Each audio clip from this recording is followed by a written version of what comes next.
Bismillahirrahmanirrahim. Assalamualaikum warahmatullahi wabarakatuh. Perkenalkan, nama saya Muhammad Syahrul Firdaus dari kelas B angkatan 24. Dan di sini saya akan menjelaskan materi tentang etika lingkungan. Apa itu etika lingkungan? Definisi filosofis, etika lingkungan adalah cabang filsafat moral yang secara spesifik mengkaji hubungan etis antara manusia dan lingkungan alam. Ini melibatkan pemahaman tentang kewajiban moral manusia terhadap alam, bukan hanya sebagai sumber daya, tetapi sebagai entitas yang memiliki nilai intrinsik. Dan yang kedua ada penentuan moral. Bidang ini berusaha menentukan apa yang dianggap benar dan salah dalam interaksi manusia dengan lingkungan serta makhluk hidup lainnya. Ini mencakup pertanyaan-pertanyaan tentang bagaimana kita harus memperlakukan hewan, ekosistem, dan sumber daya alam. Yang ketiga ada keseimbangan ekosistem. Penerapan etika lingkungan sangat krusial untuk menjaga keberlanjutan dan keseimbangan ekosistem global. Tanpa kerangka moral ini, eksploitasi berlebihan ini dan kerusakan lingkungan dapat terjadi mengancam kehidupan di bumi. Mengapa etika lingkungan itu sangat penting? Kita hidup di era di mana krisis iklim dan kerusakan lingkungan semakin nyata dan mendesak. Isu-isu seperti deforestasi besar-besaran, tingkat polusi dan yang mengkhawatirkan, dan laju kepunahan spesies yang cepat menjadi ancaman serius bagi keberlangsungan hidup di planet ini. Deforestasi. Hutan Amazon, paru-paru dunia, terus kehilangan area yang luas dengan sekitar 10.000 km musnah setiap tahunnya. Kehilangan ini tidak hanya menghilangkan habitat alami, tetapi juga mengurangi kapasitas bumi untuk menyerap karbon dioksida dan mengancam keanekaragaman hayati global. Polusi udara, air, dan air mencapai tingkat kritis di banyak kota besar, berdampak langsung pada kesehatan manusia dan ekosistem. Yang terakhir ada kepunahan spesies. Ribuan spesies hewan dan tumbuhan menghadapi risiko kepenuhan akibat hilangnya habitat dan perubahan iklim. Etika lingkungan mengajak kita untuk bertanggung jawab penuh atas dampak dari setiap tindakan yang kita lakukan terhadap bumi. Ini adalah panggilan untuk bertindak dengan kesadaran bahwa pilihan kita hari ini akan menentukan masa depan planet ini. Yang selanjutnya ada konflik etika lingkungan, manusia dan alam. Seringkali ada konflik mendalam antara kebutuhan manusia dan kelestarian alam. Eksploitasi sumber daya alam secara berlebihan, didorong oleh dorongan keuntungan ekonomi yang pendek, seringkali mengabaikan dampak jangka panjang terhadap lingkungan dan masyarakat. Salah satu contoh paling nyata adalah kasus pencemaran Sungai Citarum di Indonesia yang dikenal sebagai salah satu sungai terkotor di dunia. Limbah industri dan rumah tangga yang dibuang sembarangan telah mencemari sungai ini secara parah, mengancam kesehatan dan mata pencaharian jutaan orang yang bergantung padanya. Ada juga prinsip-prinsip etika lingkungan.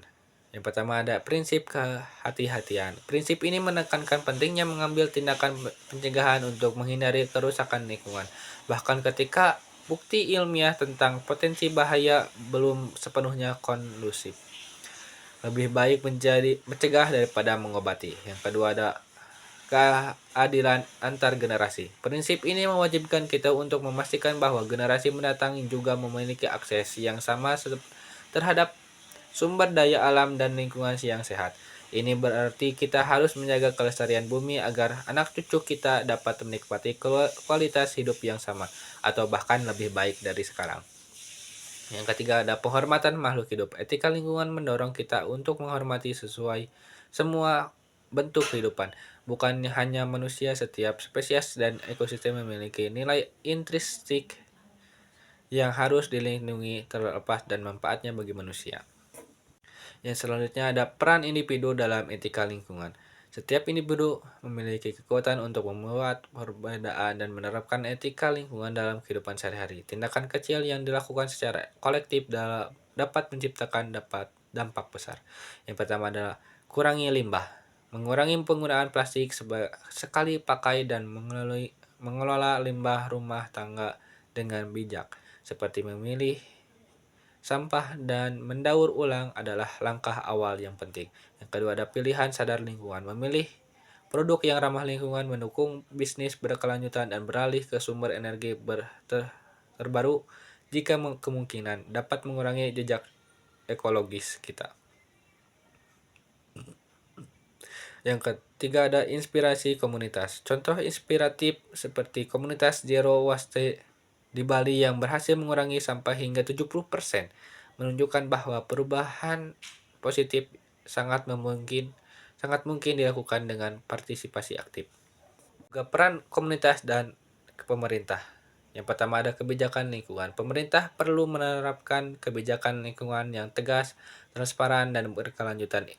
Ini termasuk regulasi yang ketat terhadap emisi, kepengelolaan limbah, dan perlindungan hutan serta keanekaragaman hayati. Yang kedua ada edukasi dan kampanye. Komunitas dan pemerintah harus bekerja sama dalam program edukasi dan kampanye kesadaran lingkungan, meningkatkan pemahaman publik tentang isu-isu lingkungan dan pentingnya etika lingkungan adalah kunci untuk merubahan perilaku jangka panjang. Yang ketiga ada komitmen nasional. Indonesia sebagai salah satu negara dengan keanekaragaman hayati terbesar telah menargetkan pengurangan emisi karbon sebesar 29% pada tahun 2030, menunjukkan komitmen nyata untuk mengatasi perubahan iklim. Dan ada juga teknologi dan inovasi mendukung etika lingkungan. Yang pertama, ada energi bersih. Pengembangan pesat dalam energi terbarukan seperti tenaga surya dan angin menyediakan alternatif bersih untuk bahan bakar fosil, mengurangi emisi gas rumah kaca secara signifikan. Yang kedua, pengelolaan limbah. Teknologi canggih dalam pengelolaan limbah dan daur ulang kemungkinan kita mengubah sampah menjadi sumber daya yang berharga, mengurangi polusi dan penggunaan bahan baku baru. Yang ketiga ada startup hijau. Banyak startup inovatif bermunculan, berfokus pada solusi ramah lingkungan. Mereka mengubah limbah menjadi produk bernilai, mengembangkan material berkelanjutan, dan menciptakan platform untuk konsumsi yang lebih bertanggung jawab. Selanjutnya ada tantangan dan harapan ke depan. Yang pertama ada perubahan iklim, ancaman terbesar yang memerlukan aksi kolektif global dan mitigasi yang cepat. Yang kedua ada kesadaran kolektif, meningkatkan pemahaman masyarakat tentang pentingnya menjaga lingkungan, memicu gerakan dan perubahan positif.